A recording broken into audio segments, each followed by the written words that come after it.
एक डिस्क्लेमर, ये video facts और डेटा पे बेस्ड एनालिटिकल ब्रेकडाउन है, कोई रैंडम ओपिनियन या रैंट नहीं है। सो होल्ड योर हॉर्सेस, पहले पूरा वीडियो देखें, फिर अपनी जजमेंट बनाएं। नमस्कार, आज हम भारत में पड़ रही इस भयानक गर्मी के बारे में बात करने वाले हैं और खास तौर पर ये समझने की कोशिश करेंगे कि ये शहरों में रहने वालों के लिए इतना बड़ा खतरा क्यों बन गई है।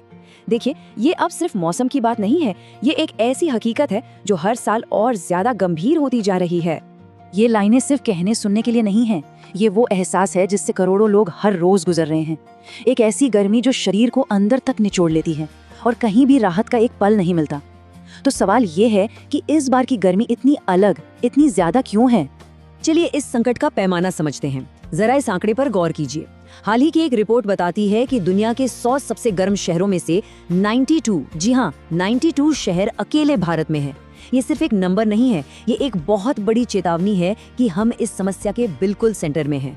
तो सबसे पहले इसी सवाल पर आते हैं कि आखिर शहरों में ये गर्मी इतनी जानलेवा महसूस क्यों हो रही है?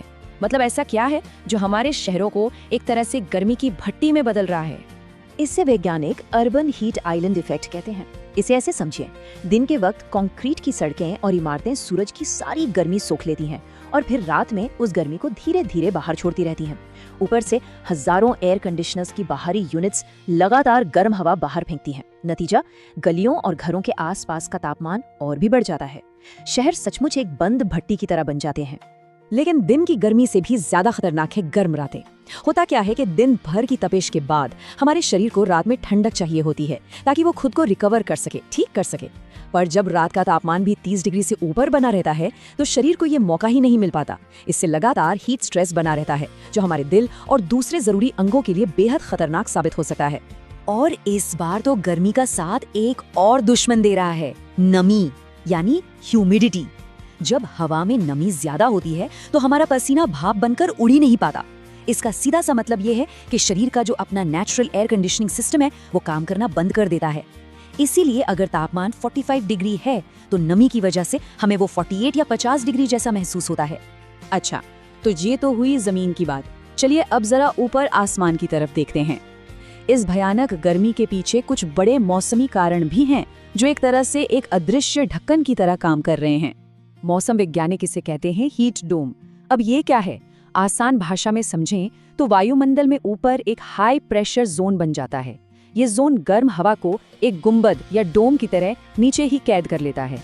ये गर्म हवा ऊपर जाकर ठंडी हो ही नहीं पाती, बल्कि जमीन के पास ही फंसी रहती है और लगातार और ज्यादा गर्म होती जाती है। बिल्कुल वैसे ही जैसे किसी बर्तन पर ढक्कन रखने से अंदर की भाप और गर्मी कैद हो जाती है।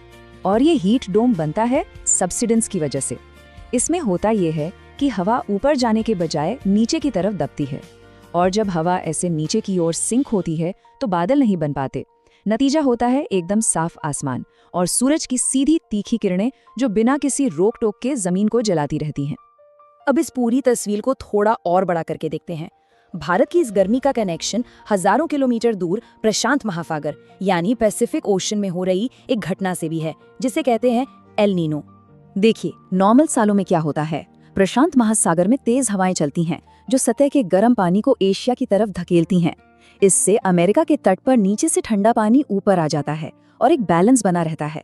लेकिन एल नीनो वाले साल में ये हवाएं कमजोर पड़ जाती हैं। इससे वो गर्म पानी एक ही जगह इकट्ठा होने लगता है और पूरे समुद्र की सतह का तापमान काफी बढ़ जाता है। और जब प्रशांत महासागर इतना गर्म होता है तो ये पूरी दुनिया के मौसम का पैटर्न बिगाड़ देता है। भारत पर इसका सीधा असर होता है, कमजोर मानसून, कम बारिश और ज्यादा लंबे समय तक चलने वाली गर्मी। इस साल की जो ये रिकॉर्ड तोड़ गर्मी हम झेल रहे हैं उसके पीछे एल नीनो एक बहुत बड़ा फैक्टर है।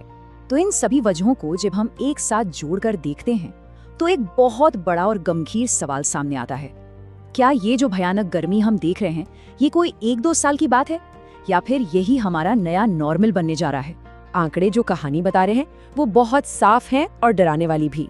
2015 से 2024 का जो दशक रहा है वो भारत के इतिहास में सबसे गर्म दशक के तौर पर दर्ज हो चुका है। हम साल दर साल गर्मी के नए रिकॉर्ड टूटते देख रहे हैं। तो ये कोई 1-2 बार होने वाली घटना नहीं, ये एक ट्रेंड है। इस ट्रेंड को समझने के लिए नागपुर का उदाहरण देखते हैं। 50 साल पहले नागपुर में हीट वेव्स औसतन 7 दिन तक चलती थी। आज ये अवधि बढ़कर 30 दिन हो चुकी है। मतलब जरा सोचिए, जो मुसीबत पहले बस एक हफ्ते में खत्म हो जाती थी अब वो पूरे महीने तक बनी रहती है। और भविष्य का अनुमान तो और भी डराने वाला है। वैज्ञानिकों का कहना है कि अगर दुनिया का औसत तापमान सिर्फ 2 डिग्री सेल्सियस और बढ़ता है तो भारत में ऐसी हीट वेव की घटनाएं 30 गुना ज्यादा हो सकती हैं। तो अब जब हम इस हकीकत को समझ चुके हैं तो सबसे जरूरी सवाल पर आते हैं, हम खुद को और अपने परिवार को इस जानलेवा गर्मी से बचाने के लिए आखिर कर क्या सकते हैं। सबसे पहले हीट स्ट्रोक के लक्षणों को पहचानना बहुत जरूरी है। अगर किसी को चक्कर आ रहे हैं, बहुत तेज सिरदर्द है, नब्ज तेज चल रही है और सबसे जरूरी बात, तेज बुखार के बावजूद पसीना बिल्कुल नहीं आ रहा है, तो समझ जाइए कि ये एक मेडिकल इमरजेंसी है। ऐसे में बिना देर किए तुरंत डॉक्टर के पास जाना चाहिए। मौसम विभाग के ये 4 नियम याद रखने चाहिए। पहला, हो सके तो दोपहर 12 से 4 के बीच बाहर निकलने से बचें। दूसरा, प्यास लगे या न लगे हर घंटे थोड़ा थोड़ा पानी पीते रहें। तीसरा, हल्के रंग के ढीले ढाले सूती कपड़े पहने। और चौथा, कोई भी भारी मेहनत वाला काम या तो सुबह जल्दी निपटा ले या फिर शाम के लिए टाल दे। बेहतर होगा कि घर में एक हीट वेव किट तैयार रहे। इसमें पीने का साफ पानी, ORS के कुछ पैकेट, बाहर निकलने के लिए छाता या सिर ढकने के लिए कोई कपड़ा और एक गीला तौलिया जरूर होना चाहिए। ये छोटी छोटी तैयारियां बड़ी मुसीबत से बचा सकती हैं। और जो लोग मजबूरी में बाहर काम करते हैं, जैसे हमारे मजदूर भाई या डिलीवरी पार्टनर्स, उनके लिए काम के घंटों में बदलाव बहुत जरूरी है।